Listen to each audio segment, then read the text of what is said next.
Assalamualaikum warahmatullahi wabarakatuh. Selamat pagi, semangat pagi. Anak-anak sekalian, kita bertemu untuk kedua kalinya.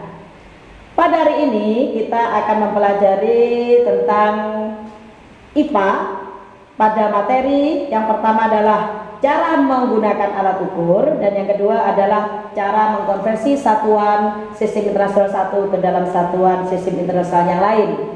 Untuk itu kalian persiapkan diri kalian masing-masing. Namun sebelum kita melakukan pembelajaran kali ini, marilah kita awali dengan berdoa. Kita baca basmalah. Bismillahirrahmanirrahim. Anak-anakku sekalian, setelah pembelajaran kali ini, mudah-mudahan kalian nanti bisa memahami bagaimana cara menggunakan alat ukur yang benar. Kemudian kalian bisa melakukan konversi dari satuan satu ke dalam satuan yang lainnya. Untuk itu anak-anak, kalian perhatikan tayangan video berikut. Assalamualaikum warahmatullahi wabarakatuh. Selamat berjumpa dalam pembelajaran IPA. Kali ini kita akan belajar tentang penggunaan alat ukur dan konversi satuan. Masih ingatkah pada definisi mengukur? Ya, mengukur adalah membandingkan sebuah besaran dengan satuan standar yang ada pada suatu alat ukur. Dalam sehari-hari, kita sering melakukan pengukuran, misalnya mengukur waktu yang dibutuhkan dari rumah sampai ke sekolah, mengukur massa beras, mengukur volume air, mengukur suhu tubuh, dan lain-lain. Dalam sistem internasional, kita mengenal 7 besaran pokok dan alat ukurnya. Misalnya, panjang menggunakan mistar, massa menggunakan timbangan atau neraca, waktu menggunakan stopwatch, kuat arus menggunakan ampere meter, dan suhu menggunakan termometer.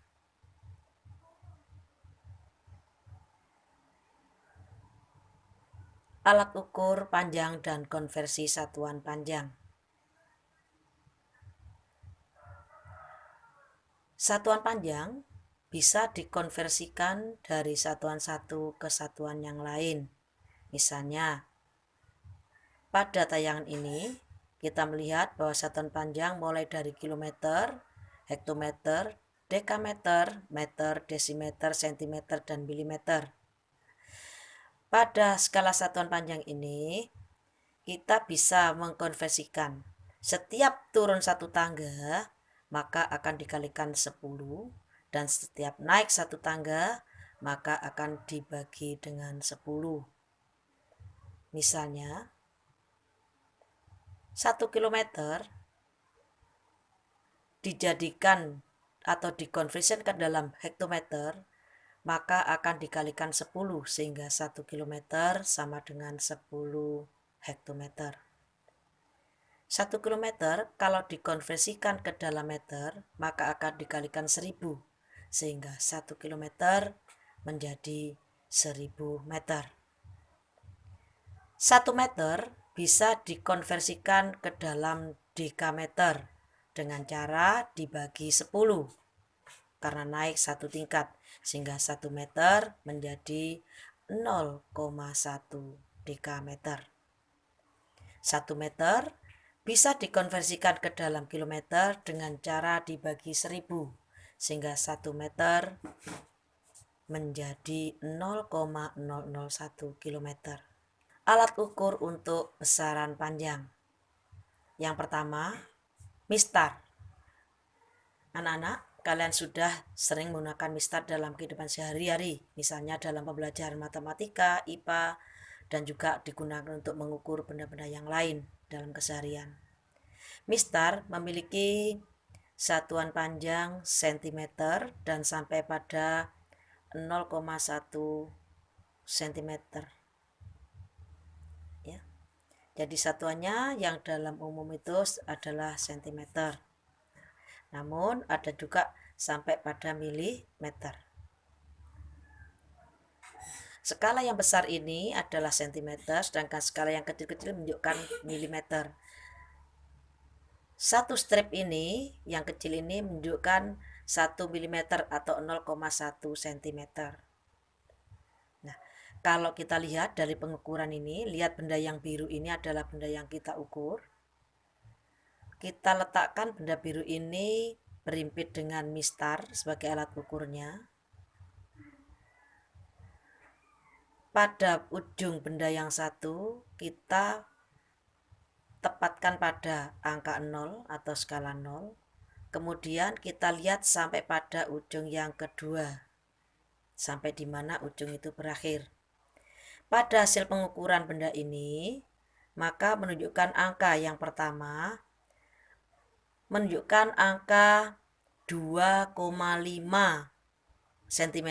Kemudian ada lebih sedikit. Nah, lebih sedikit ini menunjukkan angka 0,5 mm. Sehingga kalau dihitung atau dijumlahkan hasil pengukuran benda tersebut, 2,5 cm ditambah dengan 0,5 mm menjadi 2,55 cm.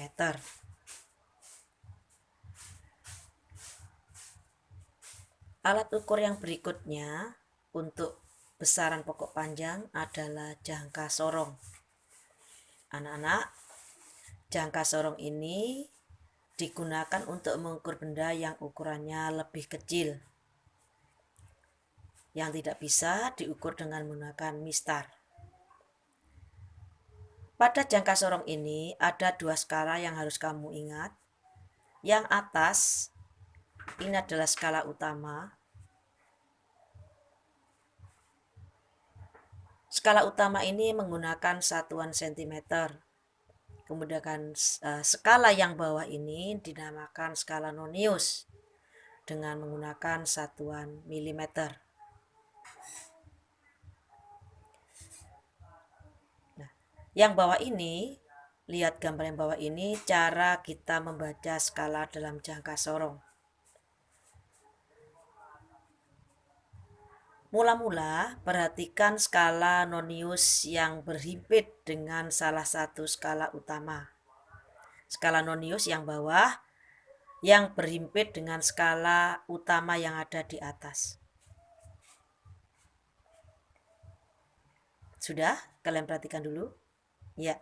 Kemudian setelah itu hitunglah berapa skala hingga ke angka 0. Berapa skala hingga ke angka 0? Ya. Berapa skala utama hingga ke angka 0? Artinya, ini lihat pada gambar tersebut, skala noniusnya yang berhimpit dengan skala utama adalah skala 4. Artinya, angka tersebut adalah 0,4 mm. Perhatikan yang bawah. Skala yang berhimpit dengan skala utama adalah 4 skala. Itu yang bertanda merah. Artinya angka tersebut adalah 0,4 mm. Selanjutnya perhatikan skala utama yang ada di atas. Pada skala utama, setelah angka 0 mundur ke belakang menunjukkan angka 4,7. Ya, menunjukkan angka 4,7 cm, sehingga diameter yang diukur dengan menggunakan jangka sorong ini sama dengan 4,7 cm pada skala utama itu ditambah dengan 0,4 mm pada skala nonius yang bawah, sehingga menjadi 4,74 cm. Itu adalah cara menggunakan alat ukur jangka sorong. Alat ukur untuk besaran pokok panjang yang lain adalah micrometer scope. Micrometer scope ini adalah alat untuk mengukur benda-benda yang sangat tipis. Misalnya, digunakan untuk mengukur ketebalan kertas, mengukur ketebalan flat, mengukur ketebalan plastik, dan lain-lain. tidak bisa digunakan alat ukur seperti mistar dan meteran, tapi harus menggunakan alat ukur yang lebih kecil, yang lebih rinci, yaitu menggunakan micrometer scope. Pada micrometer scope ini ada dua skala yang harus kalian perhatikan. Yang pertama adalah skala utama. Nah, ini yang mendatar, yang horizontal ini skala utama. Skala utama ini ada dua skala, yaitu skala yang atas ini menunjukkan angka 1 sampai 10 dalam skala milimeter, dalam satuan milimeter, 1 sampai 10, 1, 2, 3, 4, 5 dan seterusnya. Ini menunjukkan milimeter. Ini namanya skala yang utama. Dan yang bawahnya lagi, yang di bagian bawah horizontal, itu ada skala nilai tengah, yaitu ada 0,5, 1,5, 2,5, 3,5 dan seterusnya. Ini termasuk skala utama. Kemudian skala putar adalah skala yang ada di samping, yang bisa diputar mulai dari 0 menuju ke angka yang lebih besar.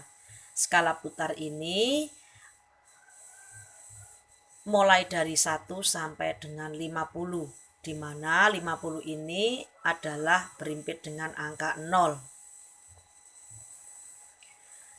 Setiap skala putar berputar mundur 1 putaran, maka skala utama bertambah 0,5 mm. Jadi setiap skala putar itu diputar 1 kali putaran sampai skala 1 kali putaran ya. Maka akan menunjukkan pertambahan 0,5 mm. Sehingga kalau 1 skala putar itu sama dengan 1/100 mm atau 0,01 mm. Sudah paham anak-anak? Mudah-mudahan kalian paham dengan penjelasan saya kali ini. Alat ukur berikutnya adalah besaran pokok massa, yaitu untuk mengukur besaran pokok massa kita menggunakan neraca Ohs, neraca digital, timbangan, dan ada juga neraca lengan. Di sini kita beri contoh dua alat ukur besaran pokok massa. Yang pertama adalah neraca Ohs. Dalam neraca Ohs ini ada beberapa bagian-bagian yang harus kalian pahami. Yang pertama, nomor 1 ini adalah tempat beban. Tempat beban ini adalah digunakan untuk menempatkan benda yang mau kita ukur massanya. Yang nomor 2 adalah tombol kalibrasi. Yang ketiga adalah lengan raca. Di lengan raca ini nanti ada skala-skala satuan-satuan, ada gram sampai pada miligram. Kemudian ada pemberat atau anting. Nah, pemberat ini bisa kita geser-geser sampai terjadi kesetimbangan. Kalau sudah setimbang, maka garis kesetimbangan yang ada pada angka 5 ini akan horizontal atau lurus dengan garis yang ada pada ujung neraca ini. Ini adalah cara kerja untuk neraca Ohs. Sekarang neraca digital.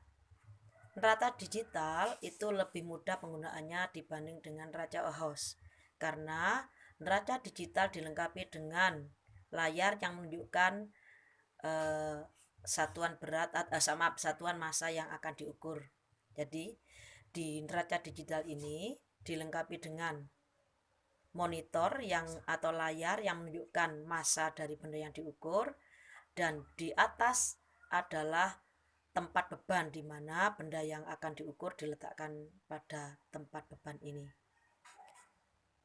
Mudah sekali anak-anak kan cara penggunaan neraca digital. Sekarang kita lanjutkan dengan alat ukur besaran pokok waktu dan konversi satuannya. Besaran pokok waktu itu bisa menggunakan alat ukur jam, arloji, atau stopwatch. Stopwatch pun ada dua macam, ada stopwatch yang menggunakan manual, menggunakan tombol yang pada waktu mengukur dan selesai mengukur adalah ditekan dengan dilepas. Nah, pada stopwatch yang manual ini kita melihat ada dua macam skala. Satuan yang ada di lingkaran kecil adalah menunjukkan menit, sedangkan skala yang besar yang di luar ini menunjukkan sekon. Nah, ini kalau dikonversikan maka 1 menit itu sama dengan 60 sekon. Sedangkan 1 jam sama dengan 60 menit. Sehingga 1 jam itu sama dengan berapa sekon anak-anak? Coba kita hitung. 1 jam sama dengan 60 menit. 1 menit sama dengan 60 sekon. Sehingga 1 jam sama dengan 3.600 sekon. Ini adalah alat ukur digital untuk besaran pokok waktu. Nah, alat ukur digital ini atau stopwatch digital ini lebih mudah penggunaannya karena kita tidak usah menghitung lagi, tapi kita sudah mengetahui lewat layar tampilannya. Sehingga kalau kita menggunakan langsung muncul angka waktu yang menunjukkan waktu yang kita ukur tadi. Di sini menunjukkan 12.3856. Ini adalah untuk mengukur waktu yang dibutuhkan dalam kegiatan sehari-hari. Misalnya waktu dibutuhkan untuk berlari, waktu dibutuhkan untuk menempuh jarak dan sebagainya. Biasanya stopwatch ini karena skalanya adalah ukurannya sangat pendek, maka bisa digunakan untuk atlet-atlet atau guru olahraga dalam menghitung kecepatan lari siswa-siswanya, atau untuk mengukur kecepatan denyut nadi dan sebagainya. Kita menggunakan stopwatch yang digital ini bisa. Berikutnya adalah alat ukur untuk besaran pokok suhu. Nah, alat ukur besaran suhu kita menggunakan termometer. Ada beberapa termometer, ada termometer badan, ada juga termometer udara, termometer ruang. Nah, suhu menggunakan skala, ada dalam sistem internasional adalah Kelvin satuannya. Ada juga yang menggunakan satuan lain yaitu Fahrenheit, Rehampur, dan Celsius. Di Indonesia rata-rata menggunakan satuan Celsius. Nah, sehingga satuan Celsius ini bisa kita konversikan ke dalam Kelvin, juga bisa kita konversikan ke dalam Fahrenheit maupun Rehampur. Untuk selanjutnya, suhu ini kita pelajari pada materi berikutnya. Anak-anak, berikut ini tadi merupakan materi pembelajaran kita tentang alat ukur dan konversi satuan ukuran. Sampai ketemu lagi pada materi pembelajaran berikutnya. Assalamualaikum warahmatullahi wabarakatuh.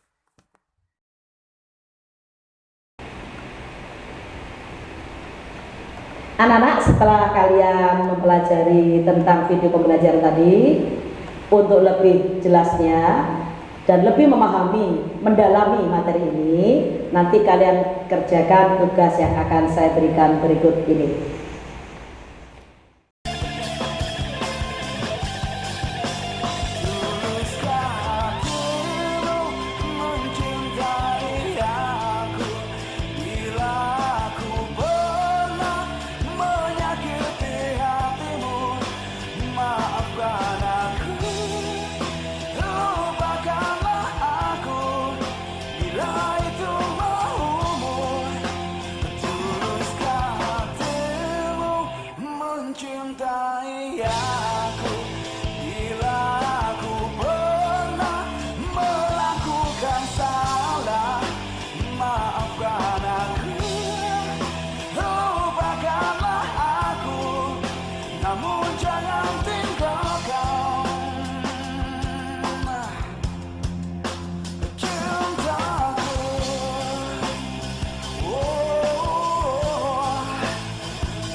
Syukur alhamdulillah anak-anak, hari ini kita sudah mengakhiri pembelajaran.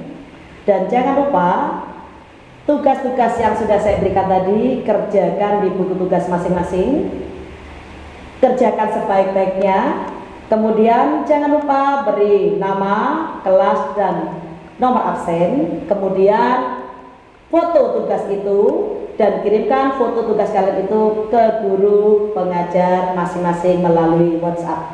Demikian, ihdinas siratal mustaqim. Wassalamualaikum warahmatullahi wabarakatuh.